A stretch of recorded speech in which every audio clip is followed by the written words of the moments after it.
Bonjour à toutes et à tous. Merci à vous d'être là et merci à Monsieur Abadi qui est présent avec nous pour cette semaine des métiers du droit. Alors, pour information, Monsieur Jean-Pierre Abadi est mandataire judiciaire.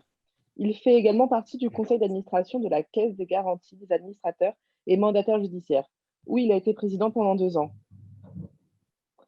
Pour la première partie du Zoom, nous allons faire une partie où l'intervenant se présente. Donc, il parle de son parcours, de ses expériences, de sa profession en général. Et dans la deuxième partie, vous pourrez poser vos questions. Et pour ça, il faudra faire attention. Il faudra utiliser la fonctionnalité de lever la main sur Zoom. Donc, je pense qu'avec les TD et tout, vous avez l'habitude. Du coup, maintenant, nous allons laisser la parole à Monsieur Abadi pour débuter cette visioconférence. Bien, je vous remercie tout d'abord pour votre invitation parce que on apprécie toujours d'essayer de faire passer quelques messages auprès des étudiants et expliquer un peu cette profession qui reste assez mal connue, même si elle fait depuis quelques années la une de la presse à l'occasion de certains dossiers. Mais ces dossiers qui font la une de la presse ne sont pas les dossiers que nous avons en majorité dans nos études, et bien loin de là, puisque notre quotidien, c'est davantage l'artisan, le petit boulanger, le petit commerçant que les grandes entreprises. Donc, je vais essayer de vous expliquer un petit peu la profession et quels sont le genre de missions que nous pouvons rencontrer. Je vais également vous expliquer quelles sont les qualités requises pour être un professionnel des entreprises en difficulté, de la gestion des entreprises en difficulté. Vous parlez également aussi des modalités d'accès à la profession si jamais ça intéresse certains d'entre vous. Donc, tout d'abord, un petit historique, mais qui sera très bref. Il faut savoir qu'avant la réforme de 1985, on ne parlait pas d'administrateur et de mandataire judiciaire, on parlait du syndic. Et c'est un mot qu'on emploie encore de temps en temps, que vous voyez de temps en temps. Mais ça n'existe plus. Donc, le syndic, qui c'était? Le syndic, c'était un professionnel qui défendait tant l'intérêt des créanciers, qui est actuellement le rôle du mandataire judiciaire, qu'assistait le débiteur, et c'est maintenant devenu le rôle de l'administrateur judiciaire. Donc, le législateur, en 1985, a trouvé qu'il y avait une certaine incompatible à ce que ce soit la même personne qui représente l'intérêt, qui défende l'intérêt de l'ensemble des créanciers et également l'intérêt du débiteur. Donc, il a scindé cette profession unique de syndic en deux professions, qui est la profession de mandataire judiciaire, qui aura pour tâche, en résumé et pour faire un raccourci, la défense de l'intérêt collectif des créanciers, et l'administrateur judiciaire qui est là pour assister le débiteur. Donc, les anciens syndics, en 1985, ont dû opter pour l'une des deux professions. J'ai été syndic pendant 6 mois, donc j'ai exercé ce métier pendant 6 mois. Et ensuite, j'ai opté pour la profession de mandataire judiciaire, mais il y avait une particularité, c'est qu'on avait la possibilité d'exercer un droit de repentir pendant 5 ans, et tant qu'on n'avait pas exercé ce droit de repentir, on pouvait exercer les deux professions, c'était une particularité. Donc personnellement, pendant 2 ans, j'étais tantôt mandataire judiciaire et tantôt administrateur judiciaire, mais dans des dossiers différents. Donc, ce qui fait que je connais un petit peu les deux professions. Et j'ai opté définitivement pour la mission de mandataire judiciaire pour différentes raisons. Alors, comment on accède à cette profession? Moi, je vais vous expliquer comment j'ai accédé à ça. Je me suis posé la question quand j'étais à l'époque en maîtrise, puisqu'il n'y avait pas les masters à l'époque, c'était la maîtrise, de savoir ce que j'allais faire par la suite. Et dans cette 4e année de droit, puisque la maîtrise était la 4e année de droit, j'ai eu la chance d'avoir un professeur en droit des affaires qui était absolument passionnant et qui exerçait en 4e année de droit, à l'occasion d'un cours semestriel de droit des affaires. Il consacrait quelques heures à l'époque simplement aux procédures collectives. Donc, les choses ont bien évolué depuis, puisque maintenant, la procédure collective est enseignée bien avant le master. Et ce professeur qui était particulièrement intéressant nous a dit, si jamais vous avez l'occasion un jour de faire un stage chez un syndic de faillite, saisissez l'opportunité parce que c'est un métier passionnant. J'ai retenu ça et j'ai essayé de trouver un stage. Je suis parvenu à avoir un stage.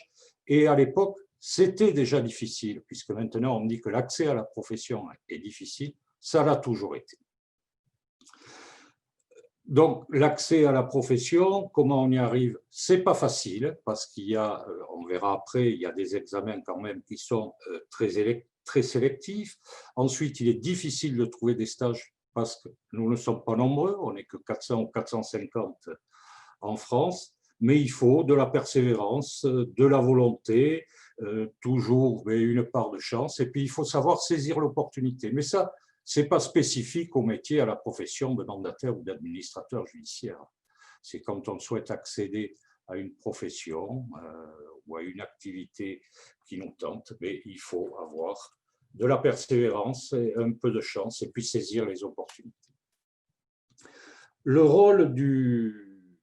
Donc, je vais vous expliquer un petit peu rapidement la différence qu'il y a entre le mandataire judiciaire et l'administrateur judiciaire. Le mandataire judiciaire, je vous l'ai dit, il représente l'intérêt de l'ensemble des créanciers, non pas d'un créancier ou d'un autre pris individuellement. Et l'administrateur est là pour assister le débiteur dans la gestion de son entreprise. Nous sommes appelés à intervenir dans des procédures très variées, puisqu'en dehors des procédures collectives qui sont des procédures judiciaires, il y a les procédures amiables qui se sont développées ces dernières années, vous avez dû en entendre parler. Donc il y a les mandats amiables, c'est les mandats ad hoc, c'est la conciliation, qui permettent de négocier avec certains créanciers, de négocier avec une banque. En fait, c'est une négociation. Le mandataire ad hoc a une mission ponctuelle pour essayer de débloquer une situation. Donc, on peut intervenir en tant que mandataire ad hoc, que ce soit le mandataire judiciaire ou l'administrateur judiciaire. La conciliation, c'est à peu près la même chose, je ne vais pas rentrer dans le détail. Il y a également une autre procédure, c'est le rétablissement professionnel, ça c'est assez nouveau. C'est le débiteur qui a moins de 10 ou 15 000 euros d'actifs qui peut demander un rétablissement professionnel. Ces actifs ne sont pas vendus, il peut continuer son activité, il garde son matériel et on efface les dettes qu'il a déclarées. Donc, c'est une procédure. Il n'y en a pas beaucoup, mais c'est une procédure qui peut être utile dans certains cas. Et ensuite, on rentre dans les procédures vraiment judiciaires. Les procédures judiciaires, eh bien, vous avez la procédure de sauvegarde, la procédure de redressement judiciaire et la liquidation judiciaire. Les deux premières procédures, sauvegarde et redressement judiciaire, le débiteur poursuit son activité. Le tribunal l'observe et en fonction de la taille du dossier, il y a un administrateur qui est nommé à ses côtés pour l'assister. Il y a des petites différences entre la procédure de sauvegarde et le redressement judiciaire. La sauvegarde, seul le débiteur peut la demander et il ne doit pas encore être en état de cessation des paiements. Il doit rencontrer des difficultés qui sont susceptibles de l'amener assez prochainement à un état de cessation des paiements. Le redressement judiciaire, il est en état de cessation des paiements. Et la différence entre les deux procédures, il y en a deux essentiellement. Dans la procédure de sauvegarde, il n'y a pas la possibilité de faire avancer les salaires qui sont dus par les salariés, par l'entreprise à ses salariés. On peut faire avancer, par contre, ces salaires dans la procédure de redressement judiciaire, un organisme qui s'appelle le CGEA, les AGS, qui sont là pour faire l'avance de ces salaires. En sauvegarde, ce n'est pas possible. En contrepartie de ça, le chef d'entreprise en tant que caution est davantage protégé en sauvegarde qu'il ne l'est en redressement judiciaire. Et puis ensuite, si vraiment il n'y a aucune possibilité pour l'entreprise de se redresser, alors là, c'est la liquidation judiciaire. Liquidation judiciaire, comme son nom l'indique, il y a un liquidateur qui est nommé, qui est le mandataire judiciaire, qui liquide l'entreprise, il réalise les actifs pour essayer de payer les créanciers qu'il peut payer en fonction d'un rang de privilège qui est défini par le législateur. Nous avons sur le papier une compétence nationale depuis un certain nombre d'années maintenant. Ce n'est plus une compétence régionale, mais il est bien évident qu'on est très rarement appelé, désigné par un tribunal qui est éloigné de nos bases. Ensuite, nous sommes désignés par les tribunaux, donc tribunal de commerce ou tribunal judiciaire pour les sociétés civiles ou les professions libérales. Et le mandataire judiciaire a plusieurs casquettes. Dans le redressement judiciaire ou la sauvegarde, il intervient comme représentant l'intérêt de l'ensemble des créanciers. Il va vérifier les créances qui sont déclarées par ces créanciers. Si jamais il y a une cession de l'entreprise, il peut être désigné comme commissaire à l'exécution du plan pour encaisser le prix de cession et le répartir et s'assurer que tous les engagements pris dans cette cession ont été respectés. Et enfin, il intervient s'il y a conversion du redressement judiciaire ou de la sauvegarde en liquidation, comme liquidateur, pour vendre les actifs. Donc, ces tâches sont très variées. On est au service du droit et de l'économie en même temps. Il faut de bonnes compétences en droit, mais il faut également des compétences comptables et il en faut de plus en plus, et c'est une exigence maintenant dans le cadre des diplômes qui permettent d'accéder à la profession. Alors, on vérifie le passif, on vend les actifs, que ce soit les actifs mobiliers ou immobiliers. Une tâche importante, c'est au niveau du droit social, puisque nous avons pour mission de licencier, dans le cadre d'une liquidation judiciaire, les salariés, de les payer rapidement. On s'occupe également du recouvrement, ce qui est une tâche très importante, notamment dans le bâtiment, parce qu'une entreprise du bâtiment a toujours des mauvais payeurs et il faut essayer de les faire payer et il ne faut pas les lâcher, même si ce n'est pas des sommes très importantes qui sont en jeu. On doit être présent très régulièrement aux audiences devant le juge commissaire ou devant le tribunal. Et on s'occupe, une tâche également qui est très importante, c'est la répartition. Et il faut connaître parfaitement le droit et sûreté, et Dieu sait s'il est compliqué. Les qualités requises, si je peux dire, d'un bon professionnel, il faut connaître le droit, il faut connaître la comptabilité, je vous le disais. Mais il y a une qualité qui est pour moi essentielle et dont on ne parle pas beaucoup, c'est l'aspect humain. L'aspect humain est très important parce que nous avons en face de nous un débiteur quand même qui a rencontré de grosses difficultés. Des difficultés dans son entreprise, mais qui s'accompagnent généralement des difficultés familiales, et il faut savoir faire preuve d'une certaine compassion tout en gardant la rigueur quand même que nous devons avoir pour appliquer des textes. On est là quand même pour appliquer des textes. Mais cet aspect humain est très important, et si on est en liquidation judiciaire, il faut d'une manière ou d'une autre essayer d'amener le débiteur à faire son deuil. C'était son deuil à une époque où on vendait les maisons d'habitation, maintenant on ne les vend plus. Mais l'amener à faire ce deuil, et maintenant c'est le deuil de son entreprise aussi, souvent c'est son bébé. Donc bon, il faut avoir du tact, de la diplomatie, il faut être également un bon négociateur quand on doit faire une transaction, quand on veut vendre un fonds de commerce dans les meilleures conditions possibles. Et puis le mandataire ou l'administrateur judiciaire, il est également chef d'entreprise.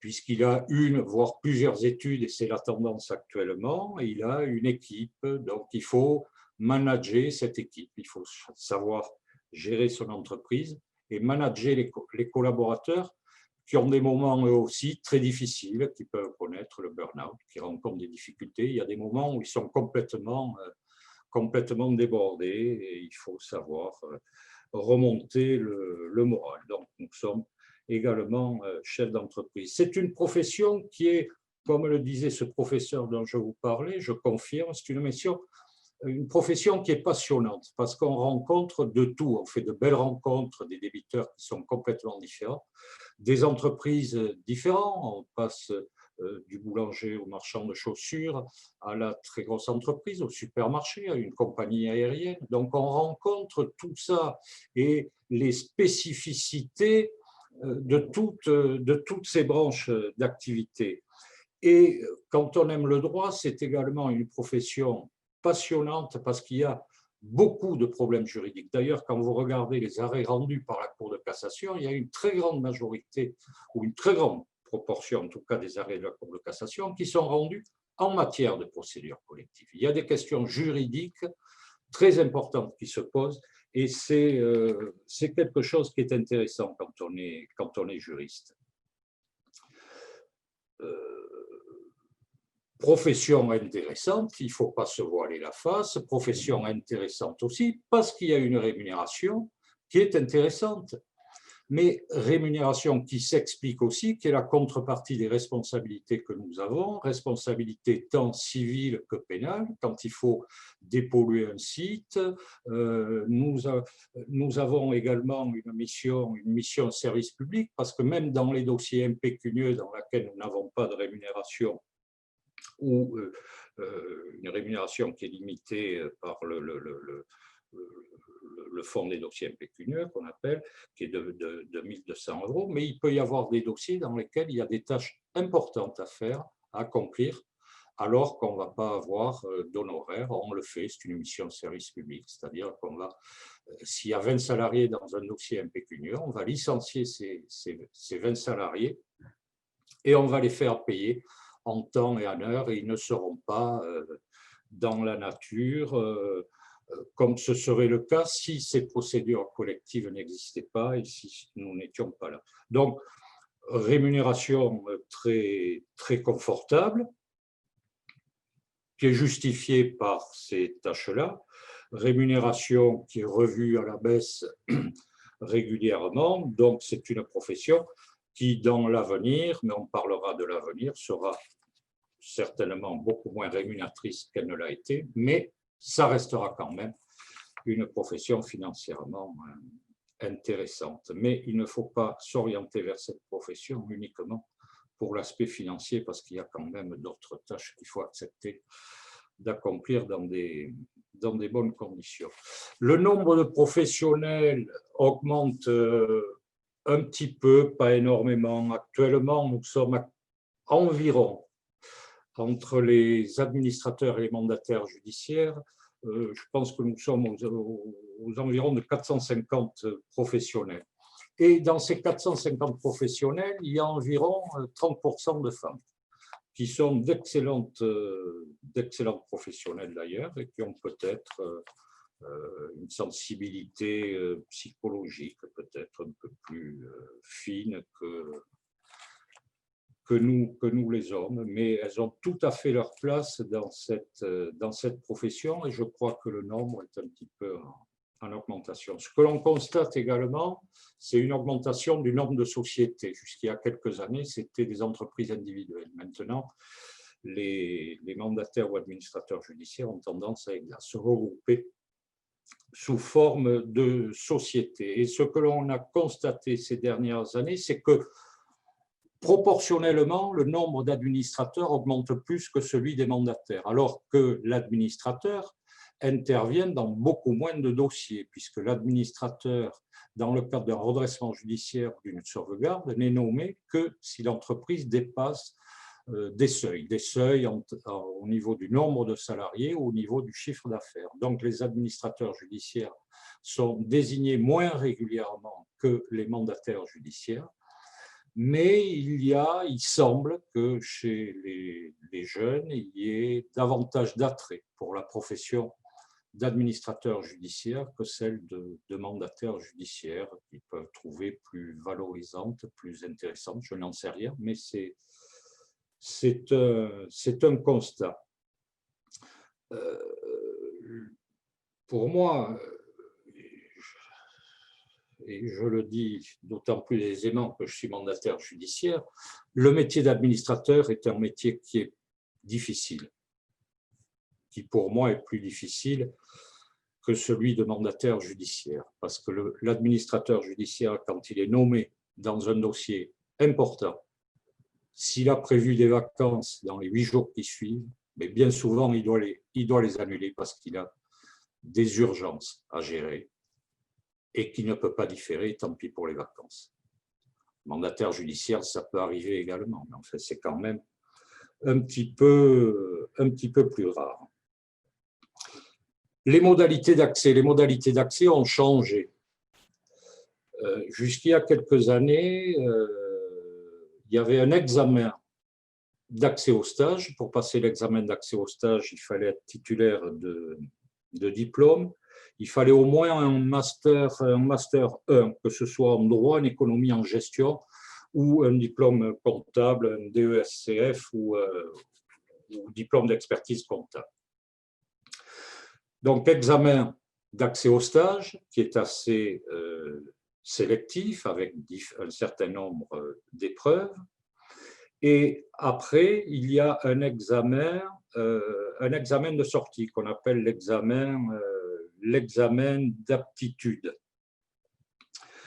L'examen d'aptitude, oui, ce que j'ai oublié de vous dire, c'est qu'on peut être dispensé de l'examen d'accès au stage lorsqu'on a 5 ans d'expérience en tant que collaborateur. Cet examen d'accès au stage peut être présenté 3 fois. Il y a pas mal d'échecs.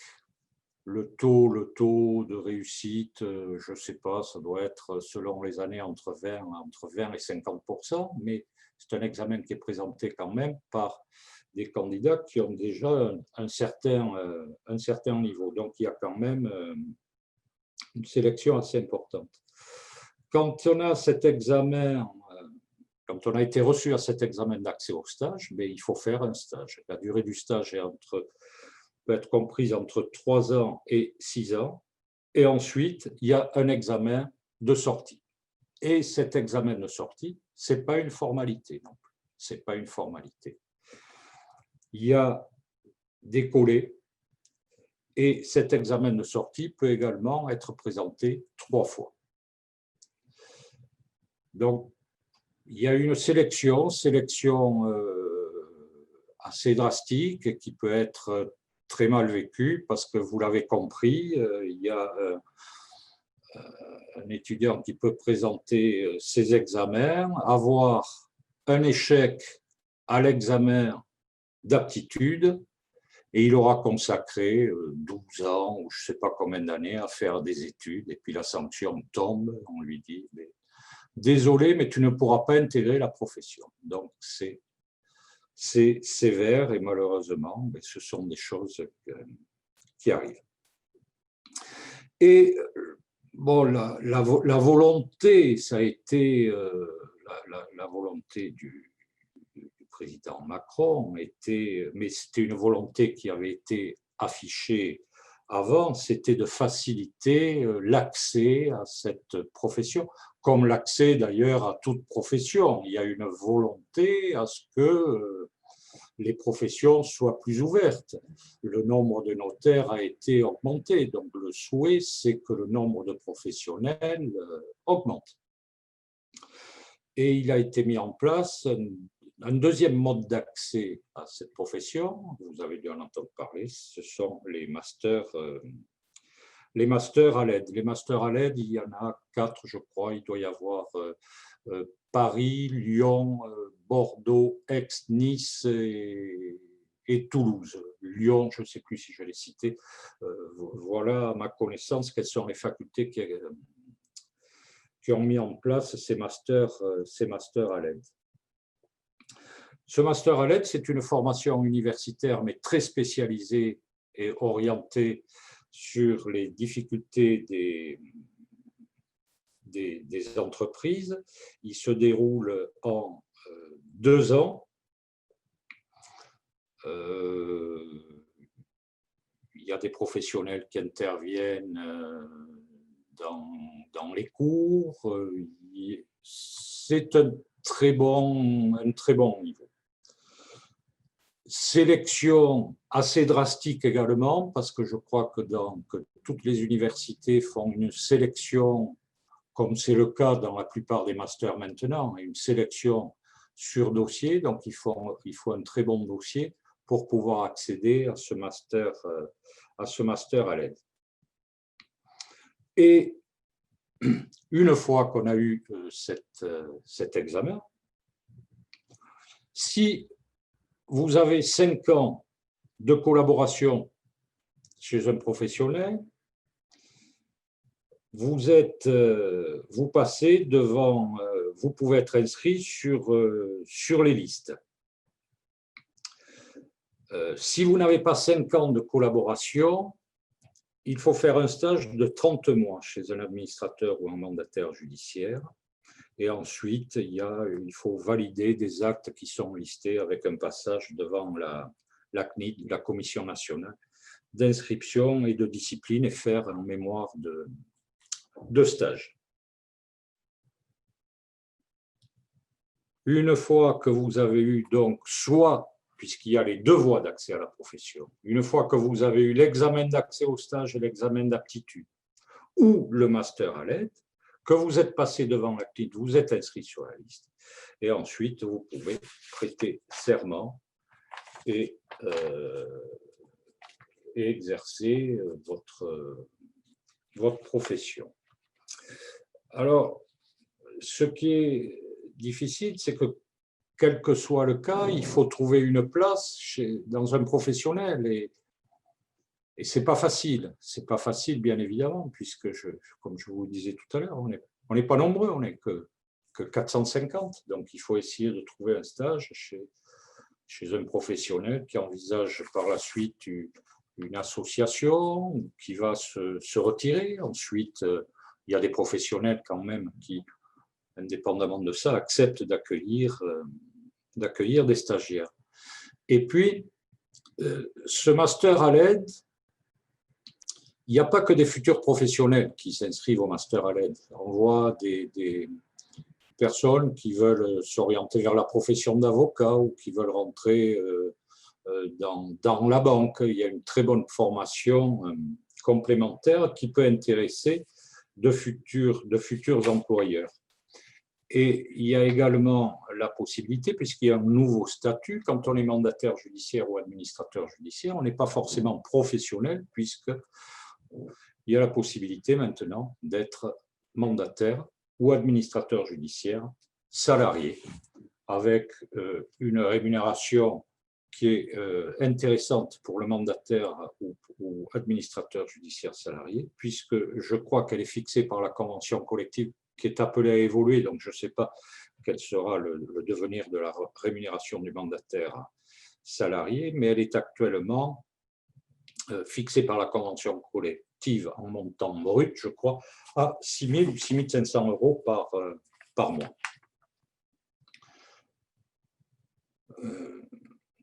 Donc, vous avez compris que c'est une profession intéressante sur plusieurs niveaux. Profession chronophage. Il faut faire beaucoup d'heures. Souvent, il faut travailler le week-end. C'est évident. Mais ce n'est pas la seule profession. Ça existe ailleurs. Nous ne sommes pas les seuls à travailler. Un accès qui est difficile. Un accès qui est difficile, qui est sélectif, qui est long. Un stage qu'il faut faire, qui n'est pas toujours évident à trouver. Mais je ne veux surtout pas vous décourager. Vraiment, le jeu en vaut la chandelle. Mais ce n'est pas facile. C'est pas facile. Et l'évolution, alors parlons un petit peu de l'évolution de la profession. le nombre de faillites. Le nombre de faillites, il va de 40 000 fait faillite. C'est un mot qu'on emploie à tort, puisque la faillite, c'est plutôt la sanction du débiteur qui a fait quelques bêtises. Le nombre des faillites, il évolue entre 40 et 60 000 à peu près. 40 000, c'était en 2000, il n'y avait eu que 40 000 faillites. Bon, c'est vraiment très bas. Sinon, c'est environ 50 000 faillites. Et il y a eu un pic ces dernières années de 2009. De 2009 à 2015-2016, il y avait 60 000 faillites. Et étonnamment, 2020, Covid, il n'y aura en France que 30 ou 35 000 faillites.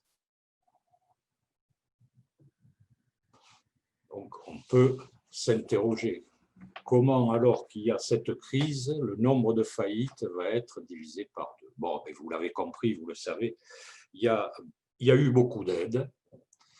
On a fait patienter tout le monde et puis eh bien, il y en a bien sûr quelques-uns parce qu'il n'y a aucune raison qu'il y ait moins de 50 000 faillites par an. Aucune raison. Il y a des créations d'entreprises, il y a des disparitions. C'est la vie économique.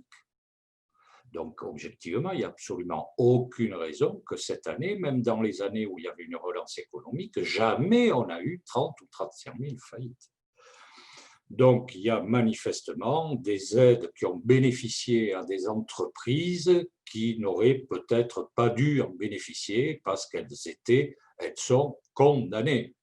Elles étaient condamnées avant le Covid à une liquidation prochaine qui va être différée grâce à ces aides en 2021 ou 2022, on ne sait pas. Toujours est-il, c'est qu'il y a une diminution de environ 40% du nombre de faillites. On n'a pas les chiffres définitifs, mais ce sera de cet ordre-là pour 2020. Et 2021, on va voir, mais il est probable qu'il n'y en ait pas autant qu'on ait pu l'imaginer. On est très loin du tsunami de faillite qui nous avait été annoncé pendant ou à l'issue du premier confinement. Donc, évolution de la profession, il y a une chose qui est certaine, c'est que dans les années prochaines, il y aura une augmentation du nombre de dépôts de bilan, bien évidemment. Pour l'instant, il y en a moins, mais à partir de 2021, 2022, j'en sais rien, le nombre de redressements, de liquidations va nécessairement augmenter. L'évolution de la profession, donc le nombre de missions est assez cyclique, comme pour toutes les entreprises. Il y a des pics, après ça baisse, il y a des cycles. Le nombre de professionnels a déjà tendance à augmenter et va nécessairement augmenter du fait de la création des masters à l'aide. Donc, nous serons appelés à être plus nombreux dans les années à venir, c'est évident. Le nombre de missions, à part la conséquence du Covid qu'on va ressentir sur quelques années, le nombre de missions n'est pas appelé à augmenter de manière importante, à part quelques missions amiables, puisque de plus en plus les entreprises ont compris l'utilité de ces missions amiables et y ont recours, donc il y aura une petite augmentation du nombre de missions amiables, mais les missions judiciaires, certainement pas. Par contre, un nombre de professionnels plus important et un tarif qui est régulièrement diminué. Donc la profession, c'est une profession qui sera moins rémunératrice qu'elle ne l'a été, mais qui restera quand même à un bon niveau de rémunération. Après, je vous ai dit que il faut être un bon juriste, il faut savoir compter également.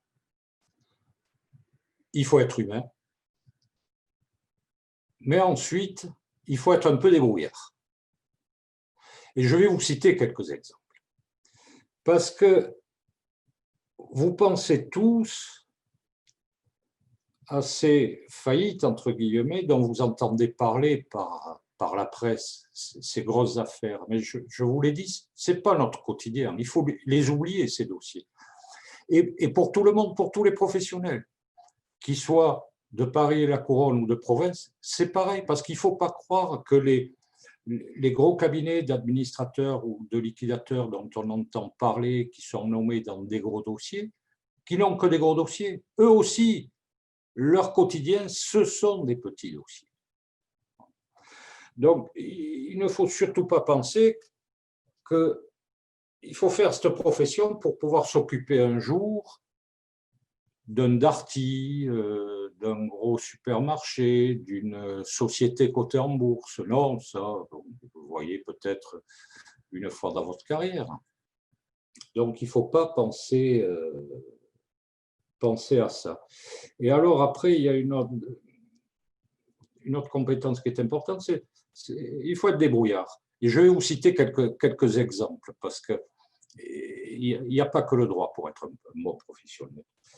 Quelques exemples et vous allez vite comprendre les problèmes auxquels sont confrontés un mandataire ou un administrateur judiciaire.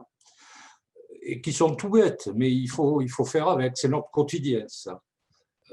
Vous avez un fonds de commerce bien placé à vendre, mais il y a une grille, et puis l'EDF a coupé le courant. Elle n'aurait pas dû le faire, mais en tout cas, elle l'a fait. Vous ne pouvez pas faire visiter le local. Eh bien, il faut se débrouiller. On n'a pas d'argent dans le dossier, mais il faut quand même remettre le courant. Il faut essayer d'expliquer à l'EDF qu'ils ont oublié les règles de droit, qu'ils n'auraient pas dû couper. Mais enfin, vous savez tous que l'EDF, c'est difficile d'avoir un interlocuteur. On l'a pas de suite. Et bien, nous, c'est pareil. On en a quelques-uns, mais on n'a pas toujours des numéros dédiés chez tous les co-contractants. Ensuite, vous avez l'agriculteur qui est en liquidation judiciaire. La liquidation judiciaire, il arrête l'activité de suite. Mais cet agriculteur, eh bien, il a 20 cochons, il a 30 moutons et il a 12 vaches. Qu'est-ce qu'on fait? Qu'est-ce qu'on en fait? Liquidation, cessation d'activité immédiate. Pas un sou pour acheter du foin. Bon, eh bien là, il faut agir vite. Parce que si jamais vous laissez mourir une vache, vous avez vite les services vétérinaires sur le dos. Et il faut trouver la solution. Et là, vous pouvez ouvrir les bouquins. Vous pouvez aller à la bibliothèque, vous allez avoir du mal à trouver la solution. Après, comme autre exemple, vous pouvez avoir en liquidation judiciaire une agence de voyage, liquidation judiciaire directe. Elle arrête son activité. Et vous avez tous les gens qui doivent partir en vacances, là, dans 8 jours ou dans 48 heures, qui appellent, qui vous demandent comment ils vont faire. Donc, vous avez tout ça à gérer. Vous avez la compagnie aérienne. Et la compagnie aérienne, on les voit maintenant, et il y en aura d'autres. La compagnie aérienne, liquidation judiciaire. Tous les passagers qui ont payé leur billet d'avion, qui vous inondent de mails, de courriers, qui vous font sauter le standard. Mais il faut le gérer. Il faut le gérer. Vous avez, j'ai eu le cas, il y avait dans un dossier une compagnie aérienne, il y avait des fonds, il y avait combien de 200 000 euros, je crois, en Algérie. Eh bien, il faut aller chercher. Voilà.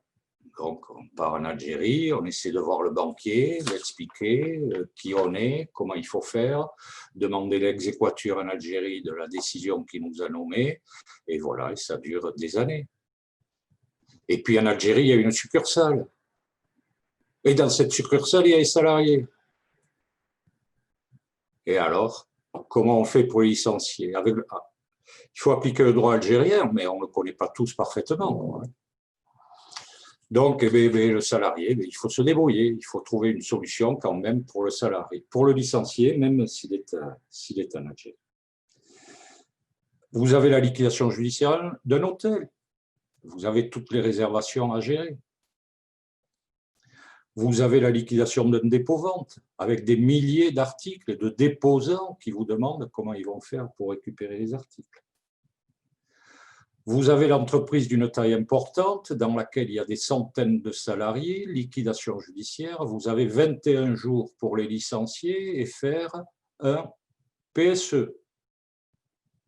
Vous débarquez dans le dossier. Vous connaissez rien. 21 jours. Il faut faire un PSE en respectant toutes les formes. Et on doit le faire dans les 21 jours. Vous avez un problème qu'on a de plus en plus souvent, c'est la dépollution, la mise en sécurité d'un site.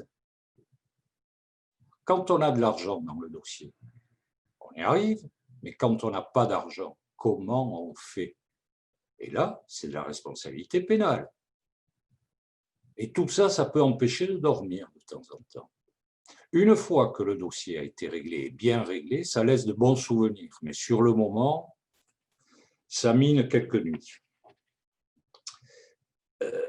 Vous avez également, et on en parle de plus en plus, les procédures transfrontalières. Il faut connaître le droit européen, il faut connaître tous ces droits, il faut savoir comment ça fonctionne. Donc, voilà toutes les difficultés que l'on rencontre en pratique, mais ça, on n'en parle pas dans les études, bien évidemment. On va vous dire comment vous devez contester une créance, comment vous devez gérer une revendication, comment vous devez vendre un immeuble, comment vous devez vendre un fonds de commerce, comment vous devez licencier un salarié. Mais toutes ces petites difficultés qui font votre quotidien, il faut être imaginatif, il faut être pragmatique et il faut se débrouiller. Et c'est pour ça que ce qui est essentiel avant de s'installer comme professionnel, c'est avoir une expérience pratique. On ne peut pas s'installer aussi brillant que l'on soit, juste après avoir obtenu ou l'examen d'aptitude, voie classique, ou l'examen à l'aide. Il faut quand même une expérience dans une étude et c'est très important. Donc voilà, je crois avoir fait le tour un peu de ce que je voulais vous dire. Je regarde rapidement, mais je vous ai fait une présentation assez succincte, mais je crois objective de cette profession. Ensuite, si vous avez des questions, je suis à votre disposition pour essayer d'y répondre. Merci beaucoup pour votre présentation. Donc maintenant, on va prendre les questions des étudiants. S'il y en a, vous pouvez lever la main avec la fonctionnalité donc, Zoom.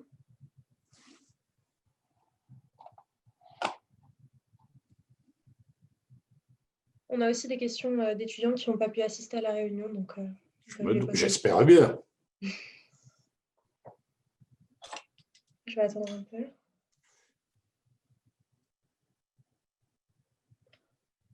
Bon, si personne n'a de questions, je vais commencer avec les questions des étudiants. Et puis si vous en avez, n'hésitez pas à lever la main.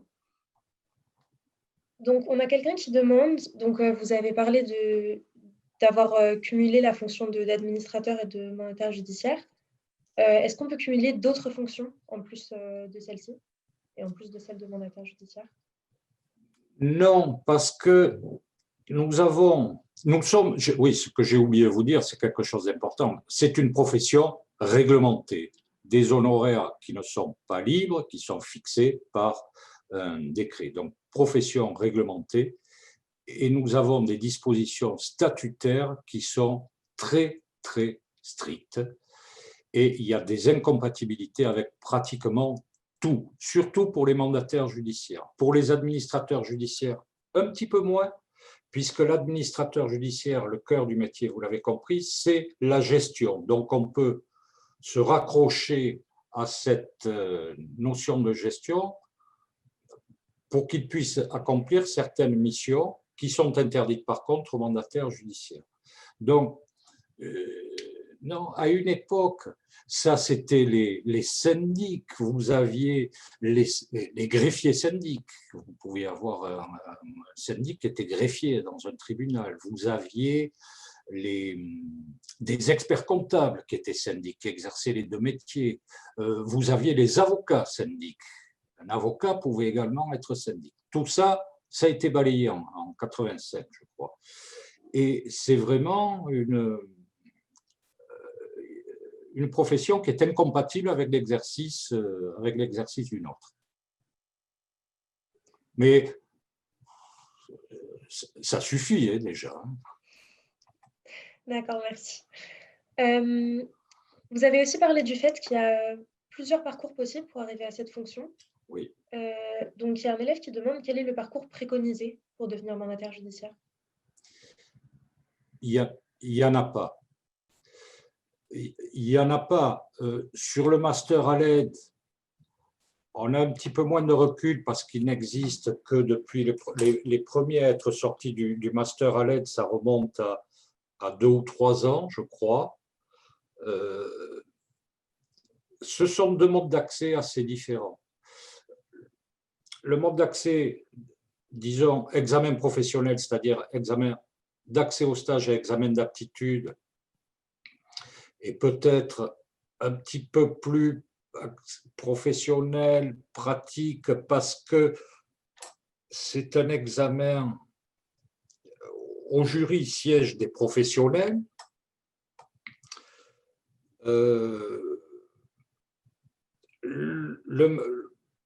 L'accès à la profession par le master à l'aide est un accès plus universitaire, bien évidemment, mais avec des formations quand même, des cours très adaptés à la spécificité de la profession. C'est deux choses un petit peu différentes, mais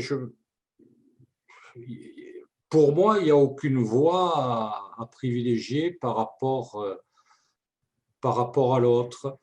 Le master à l'aide est plus encadré et peut-être moins déstabilisant pour un étudiant, parce que l'autre examen, les épreuves sont fixées par voie réglementaire, il y a des programmes, mais il n'y a pas les cours qui vont avec, qui sont organisés par une université. Donc, il y a un travail personnel très important à faire.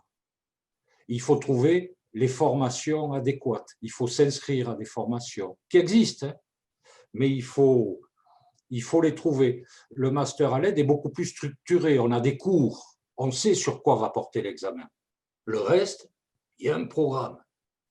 Mais il n'y a pas les cours vraiment calqués sur ce programme. Et des fois, il peut y avoir un trou dans la raquette puisqu'on a préparé l'examen sur la base d'un programme, mais on n'a pas trouvé le support vraiment adapté pour bien balayer le programme sur lequel peuvent porter les épreuves.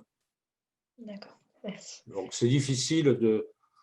Voilà en gros la différence qu'il y a entre les deux.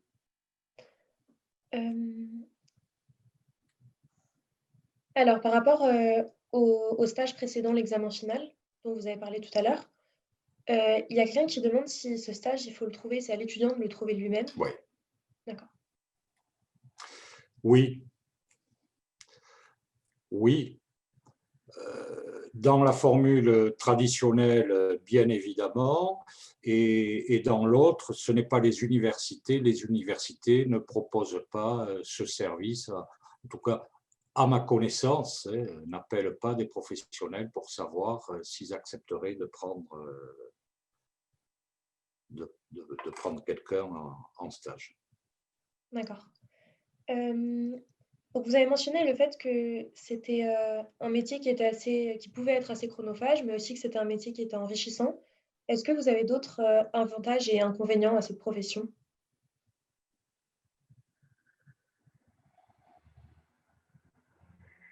Je crois que non, je crois que j'ai bien résumé. Métier très enrichissant intellectuellement, humainement.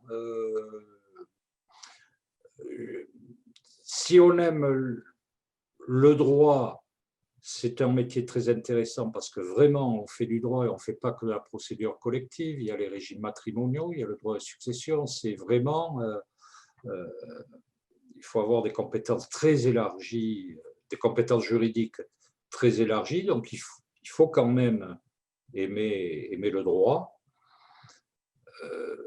Ensuite, après, il y a l'aspect sanction aussi. Il faut savoir sanctionner le débiteur malveillant. Ça, je ne l'ai pas dit. Bien sûr qu'il faut le faire. Et la contrepartie de ces avantages, eh bien, c'est... alors, on est une profession libérale un petit peu particulière, puisqu'on est sous l'autorité d'un président de tribunal, juge-commissaire, un ministère public. C'est une profession qui est très encadrée. Donc, il y a quand même...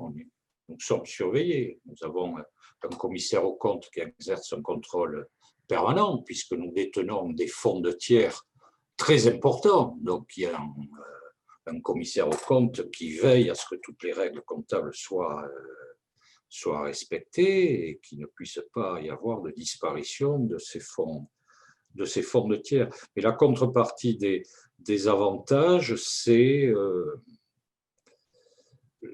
l'aspect chronophage, c'est la gestion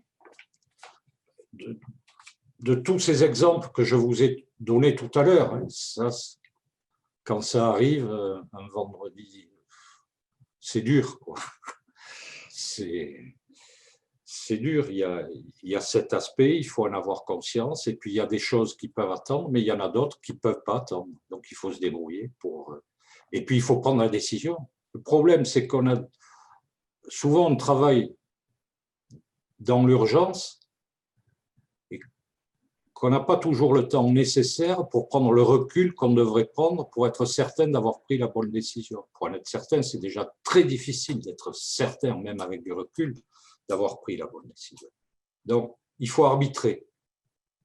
Entre plusieurs solutions, eh bien, il faut choisir celle qui nous paraît présenter le moins de risques ou le moins de désavantages. Ça, c'est très prenant. Ensuite, la reconnaissance, on ne l'a pas toujours, mais quand elle y est, elle est très appréciable et il nous arrive de la voir. Il y a des chefs d'entreprise qui savent quand même remercier pour le travail que l'on fait. Mais ensuite, on fait beaucoup de mécontents et ça, il faut l'accepter et il faut le gérer. Et ça, c'est indépendant de la qualité du travail. Enfin, la qualité du travail peut avoir une petite incidence, mais c'est relativement indépendant de la qualité du travail qui est fait par le professionnel. C'est naturel puisqu'on évolue dans un milieu conflictuel. On est désigné liquidateur, nous avons en face des créanciers qui ne vont pas être payés, donc ils peuvent nous en vouloir parce qu'on ne les paie pas. On a des salariés qui n'ont pas été licenciés depuis 2 mois, qu'on va licencier rapidement, mais qui trouveront quand même que le temps qu'on met pour le faire est toujours trop long. On va les payer rapidement, mais ils ne sont pas payés depuis 2 mois. Donc, ils vont trouver que les 8 jours qui nous sont nécessaires pour les payer, bon, on n'a maintenant pas besoin de 8 jours, en fait, ça peut arriver, que les 8 jours qui nous sont nécessaires pour les payer d'un salaire impayé depuis 2 mois est trop long et il va s'en plaindre. Nous avons le bailleur auquel on ne paie pas le loyer parce qu'on va essayer de vendre le fonds de commerce pour pouvoir payer le créancier, qui va nous expliquer que c'est une honte, que son loyer, c'est son complément de retraite. Et nous, on ne lui donne pas son complément de retraite. Et ensuite, il y a le débiteur auquel on va vendre l'entreprise, qu'il considère des fois comme son bébé. Donc, on évolue dans ce milieu conflictuel, ce qui fait qu'inévitablement, quelles que soient toutes les qualités professionnelles, ça coince. Mais il faut savoir passer au-dessus de ça, quoi. Il faut comprendre les reproches qu'ils nous ont faits compte tenu du contexte. Et on est au milieu de ce contexte conflictuel entre tous les intervenants. Merci. Alors, concernant votre parcours personnel, il y a un élève qui demande si vous aviez des notes excellentes. Non, du tout. Du tout. Avant de faire ça, je vais vous dire, je ne savais pas du tout quoi faire, comme la plupart maintenant. Rien, ça n'a pas changé. Quand on commence les études en droit maintenant, ou il y a 30 ans, ou il y a 50 ans, on rentre là-dedans, on ne sait pas ce qu'on va faire à la sortie. On dit que le droit mène à tout. Oui, à tout et peut-être à rien à la fois. Moi, j'avais essayé la médecine, vous voyez. Et j'avais la vocation. J'aurais vraiment aimé être médecin. Bon, je n'ai pas pu l'être parce que je n'ai pas dû assez travailler, j'en sais rien. Je n'ai pas eu le concours, qui n'était pas encore le concours, mais c'était pareil. Donc, j'ai fait du droit. J'avais une famille qui était dans le droit et j'ai fait du droit pour devenir probablement notaire. J'avais fait une maîtrise de droit notarial. Au passage, j'avais fait un petit peu d'immobilier. J'avais envisagé d'être syndic d'immeubles et administrateur de biens. Ensuite, j'avais envisagé, j'ai cherché, comme la plupart d'entre vous cherchent des idées.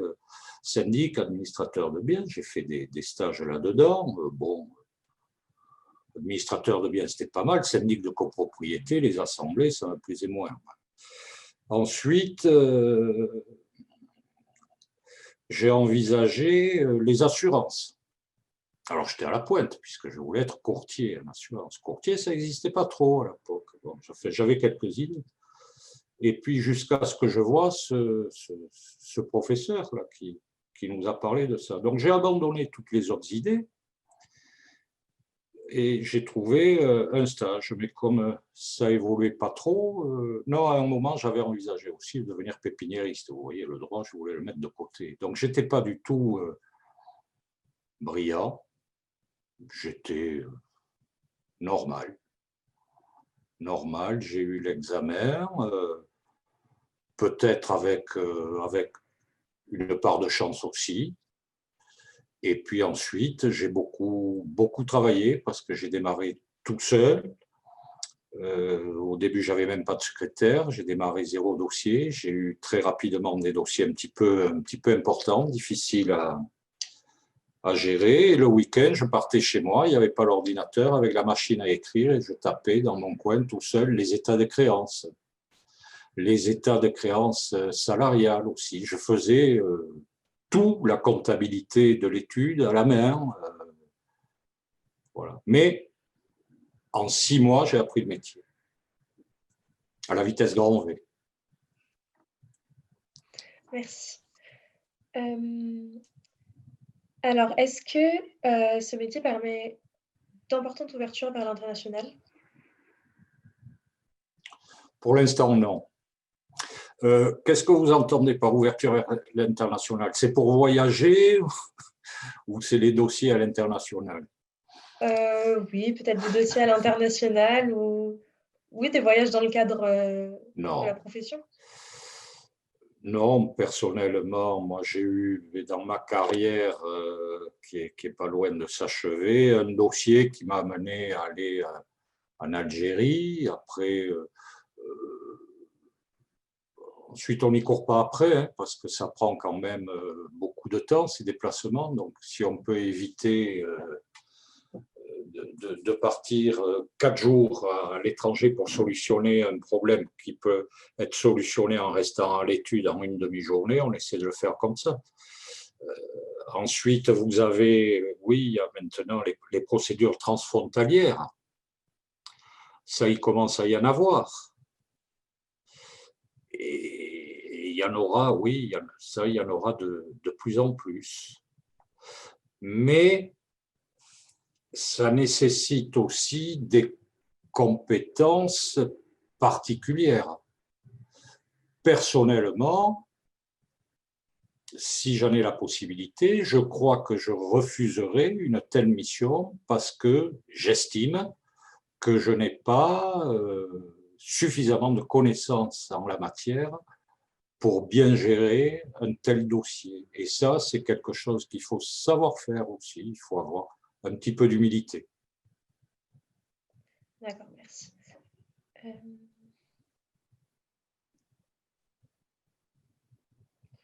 Alors, je crois que j'ai posé toutes mes questions. Donc, est-ce que parmi les étudiants, quelqu'un d'autre a une question?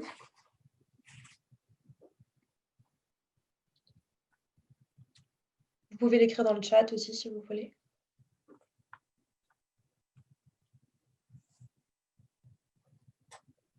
Il y a aussi un autre cas que j'ai oublié vous citer et qui pose problème parce que quand vous avez en liquidation judiciaire un artisan, un commerçant, c'est regrettable, ça l'est toujours. Mais il a quand même la possibilité de faire autre chose. C'est pas facile, mais il en a la possibilité. S'il est en personne physique, rien ne l'empêche de créer une société pour exercer une activité. Changer le fusil d'épaule, faire autre chose. Pour la profession libérale, c'est beaucoup plus difficile.